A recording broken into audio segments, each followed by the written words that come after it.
चलिए खबरों की शुरुआत करेंगे, जहां लोकसभा में राष्ट्रपति के अभिभाषण पर धन्यवाद प्रस्ताव पर चर्चा के दौरान विपक्ष के नेता राहुल गांधी नहीं बोल पाए थे। इसे लेकर विपक्ष ने अब स्पीकर के खिलाफ मोर्चा खोल दिया है। रिपोर्ट देखिए।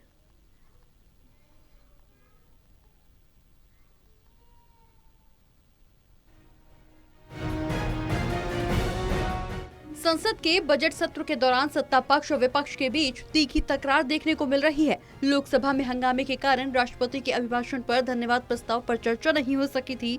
प्रधानमंत्री नरेंद्र मोदी की स्पीच के बिना ही धन्यवाद प्रस्ताव पारित करना पड़ा था। विपक्ष ने अब स्पीकर ओम बिरला के खिलाफ आक्रामक रुख अख्तियार कर लिया है। दरअसल विपक्ष लोकसभा में स्पीकर ओम बिरला के खिलाफ अब अविश्वास प्रस्ताव लाने की तैयारी में है।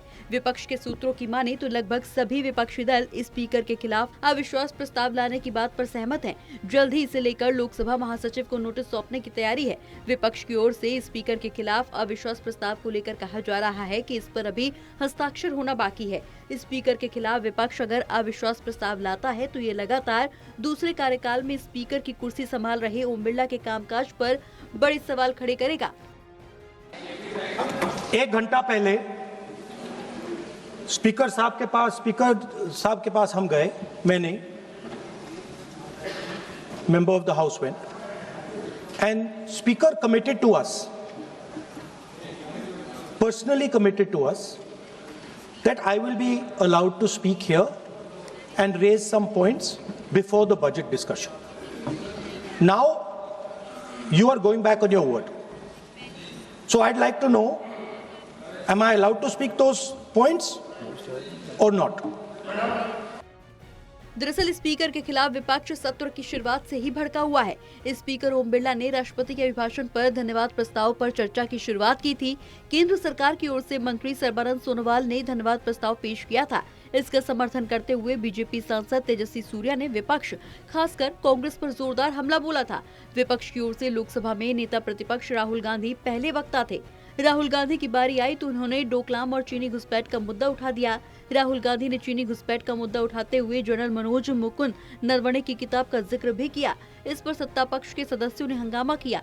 स्पीकर ने बार बार टोका और बाद में पीठासीन कृष्णा प्रसाद तेनट्टी ने राहुल गांधी के बोले बगैर ही अगले वक्ता का रुख कर लिया था। विपक्ष के सांसदों ने राहुल गांधी के समर्थन में बोलने से इनकार कर दिया। बाद में धन्यवाद प्रस्ताव बगैर चर्चा, बगैर जवाब के ही पारित हो गया।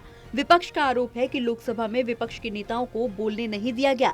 विपक्षी दलों के नेताओं का कहना है कि सदन में नेता प्रतिपक्ष विपक्ष की आवाज होता है। विपक्ष के नेता को ही बोलने नहीं दिया जाना विपक्ष की आवाज दबाने जैसा है। लोकसभा स्पीकर ओम बिरला ने पीएम मोदी का जवाब सदन में नहीं होने को लेकर भी विपक्ष को कटघरे में खड़ा किया। कहा था कि प्रधानमंत्री सदन में आते तो उनके साथ कुछ भी अप्रिय घटना हो सकती थी। इसे देखते हुए मैंने ही उनसे सदन में नहीं आने का आग्रह किया था। विपक्ष के नेता राहुल गांधी ने दावा किया कि स्पीकर ओम बिरला ने उनसे कमिटमेंट किया है कि बजट पर चर्चा से पहले वो उन्हें बोलने की अनुमति देंगे। वहीं संसदीय कार्य मंत्री किरण रिजिजू ने इसका विरोध किया और कहा कि राहुल गांधी जो कह रहे हैं वो पूरी तरह से सही नहीं है। पीठासीन ने बगैर नोटिस के राहुल गांधी को बोलने की अनुमति नहीं देने की बात कही और शशि थरूर से बजट पर बोलने के लिए कहा। थरूर ने सदन की परंपरा का हवाला दिया और कहा कि ये परंपरा रही है कि विपक्ष के नेता को बोलने दिया जाता है। हालांकि विपक्ष के नेता ने दावा किया कि स्पीकर ने उनसे ये कमिटमेंट की है कि बजट पर चर्चा की शुरुआत से पहले वो मुझे बोलने की अनुमति देंगे। आप मुझे बोलने की इजाजत दें तो क्या मैं अपने पॉइंट्स रखूं? जिस पर पीठासीन संध्या राय ने स्पष्ट कहा कि ऐसा कोई नोटिस मुझे प्राप्त नहीं हुआ है। बगैर नोटिस के बोलने की अनुमति नहीं दी जा सकती। पीठासीन ने बजट पर बोलने के लिए कहा। सरकार की ओर से संसदीय कार्य मंत्री किरण रिजिजू ने राहुल गांधी की बात का विरोध करते हुए कहा कि स्पीकर ने गतिरोध दूर करने के लिए मिलने बुलाया था। जब राहुल गांधी वहां थे, मैं भी मौजूद था। स्पीकर ने कहा था कि इतने से ही गतिरोध दूर होगा तो ठीक है, लेकिन ये कमिटमेंट नहीं किया था। It is a part of the parliamentary democracy that if they want to bring no confidence motion against the honorable speaker, they can bring, but they don't have the number. They can bring, but the issue is they have insulted the institution of honorable speaker. They climbed on the table of the speaker, table of the chair, table of the table officers, and also they stormed the room of the speaker. We could have asked the speaker to take stronger action, but we are okay with the decision of the speaker. We left it to the understanding of the honorable speaker. Whatever is appropriate, speaker will take a decision. I am not urging honorable speaker to take particular kind of action. Rijiju ने दावा किया कि राहुल गांधी क्या बोलेंगे अभी तो ये पता भी नहीं। अगर वो स्पीकर पर आरोप लगाएंगे तो स्पीकर का जवाब भी होगा, बाकी सदस्यों को भी बोलने का मौका दिया जाएगा। उन्होंने विपक्षी सदस्यों से ये भी कहा कि सदन की गरिमा मत गिराइए। स्पीकर ने कहा था कि सभी को बोलने का मौका मिलना चाहिए।